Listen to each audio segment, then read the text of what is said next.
So there's a patch came out yesterday, February the 17th, 2023, and there's some exciting things about it.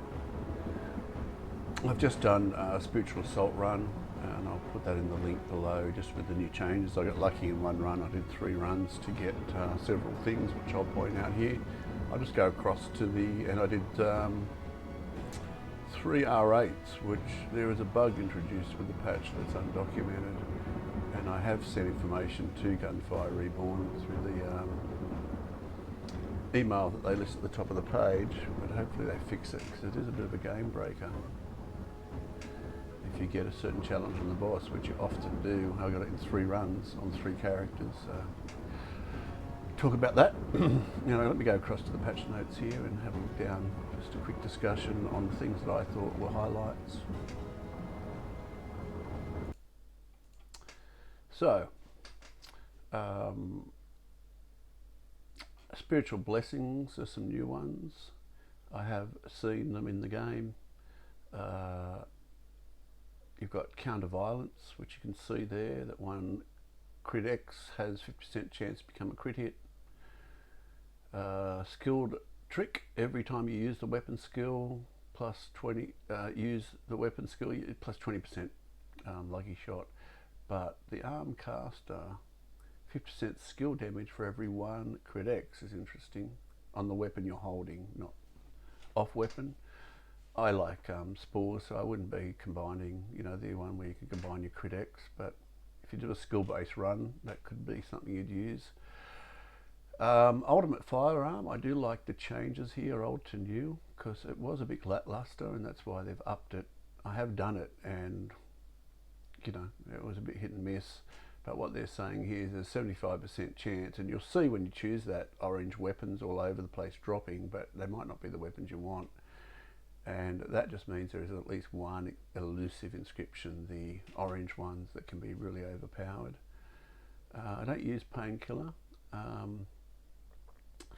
because I'm relying on spores and that to do that, but if you did like on the Crown Prince, an elemental build, that could be interesting if you use that.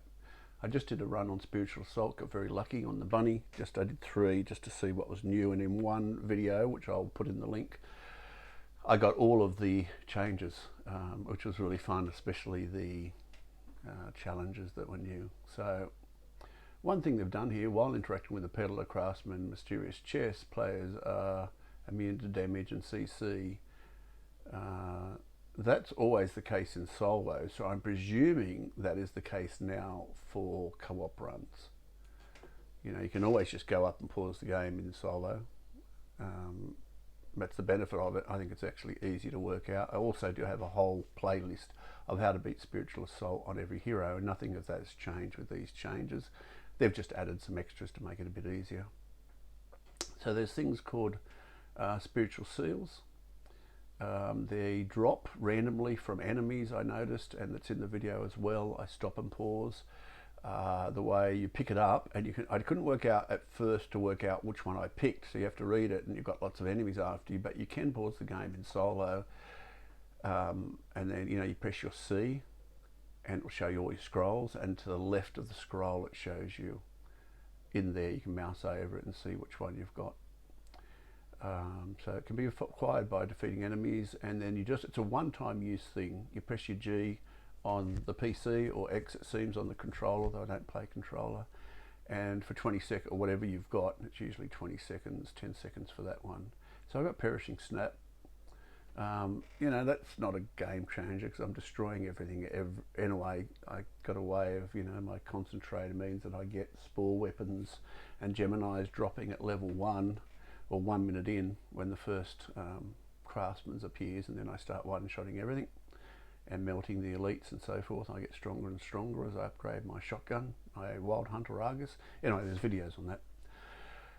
I wanted to get Aqua Protection because I think that could help you on a boss, and you can keep them, so you don't have to use them and then just wait for the boss, even if you get it early in the run.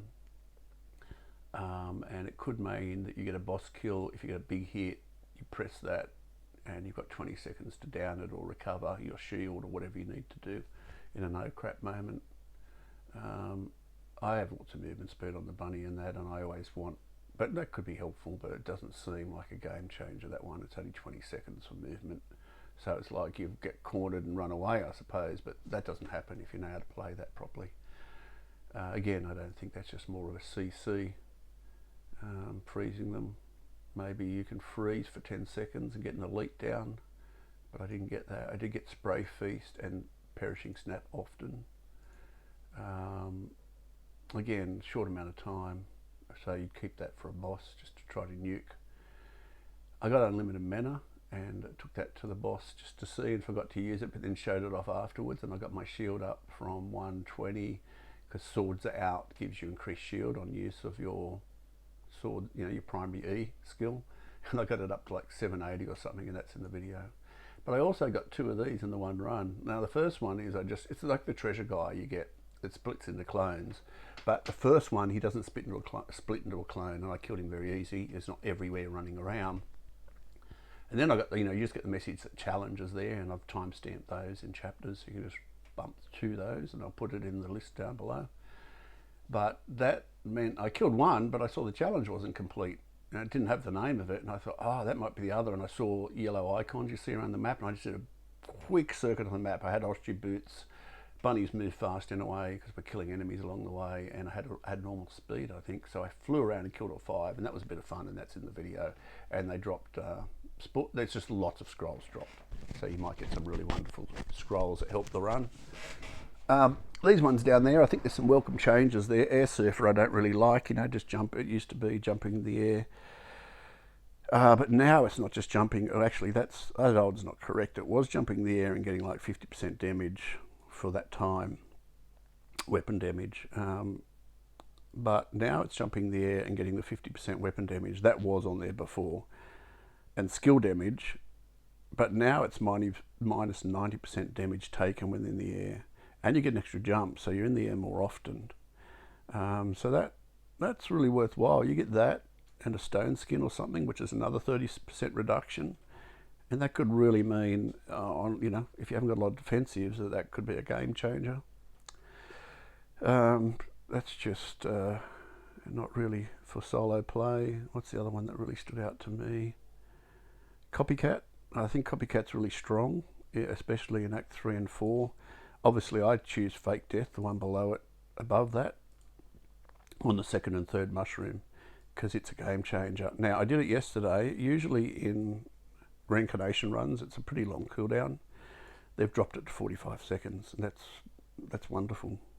So if you're really trying to struggle to get that first kill, RNG might favour you one day to get on the 2nd or 3rd mushroom. It's the 4th act that gets crazy, and that can save you. Now on a boss, you understand that you've got to kill something, so maybe if it's right that you die at the end and you kill the boss, that will proc. But like the guy with the cannon boss, this what is he called, the catfish that has the cannons and all that, there are ads there to kill that run out. Just keep a couple alive in case you go down, and you can proc Fake Death on those as well. So if the boss, the serpent wouldn't work, the last boss it wouldn't help you on, but by that time you should be OP in a way. I think the hardest bosses in the game are the 3rd act bosses, the serpent and the cannon, if you haven't got a lot of defensives and pew by that point. I never use prepaid defense. Consistent hurdle is specific. Again, not part of my builds that I go for. Anyway, that's them there. Now they've got some new spiritual blessing adjustments here. Elemental Amplifier, you can see it's just been buffed a bit. And I do use that sometimes on the Crown Prince. I use it in Spiritual Assault when it turns up, just because I want normal damage on the injectors. I don't care about the minus elemental damage. I thought this was a game changer for the Crown Prince. I think that not all heroes are equal, and I've done 8s and done videos on 8s on all heroes. My first kills I did in video, so I've just been going through and doing them.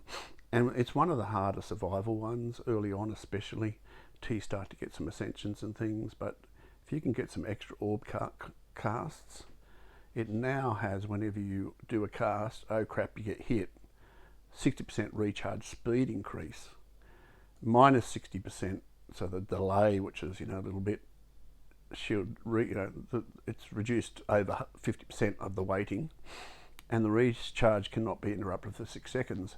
Now, I did a run the other day when I had 6 orb uses, and so I could really be uninterrupted for 36 seconds in a no crap moment and survive. So it'd be good on bossing and that. Also thought the hail bullets was pretty awesome on the bird.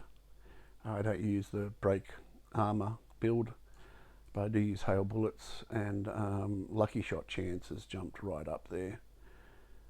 So that's pretty nice. So it's gone up from 40 to 100, 30 to 60, and 20 to 30 at the different point levels. So that's pretty good. Nothing else stood out to me. Chain lightning's good, they fixed that. So if you haven't got any secondaries on the Tiger and you've run out, you can use your primary just to do your cues and do some lightning bolts around the room. This is the one too, and I've already seen several of these over the last few runs that I've done. But on the chest now will appear an option, and the 2 that I've got, I can't remember what the other one gave me, to be honest, but the one I just got today, where you can re-roll scrolls, and you might have, well, I have lots of gold because I use Craftsman's Inherit as my first choice, so I can just reforge early before the first boss and get Geminis and destroy everything beyond it with an Argus or a Wild Hunt as the shoddy, and then a fast injector like the Rainbow or the Gauntlet, Radioactive Gauntlet. But what it did was it allowed me to roll with my Essence, which I'm always capped on these days, and I can re-roll, but they're all enhanced scrolls. So it does get costly, and you can burn through 1,000 Essence pretty quickly. So just do 2 or 3 rolls and see what you get. Anyway, that's probably all. I'm about to do some runs and I'll put some recordings up, but I'll finish it there.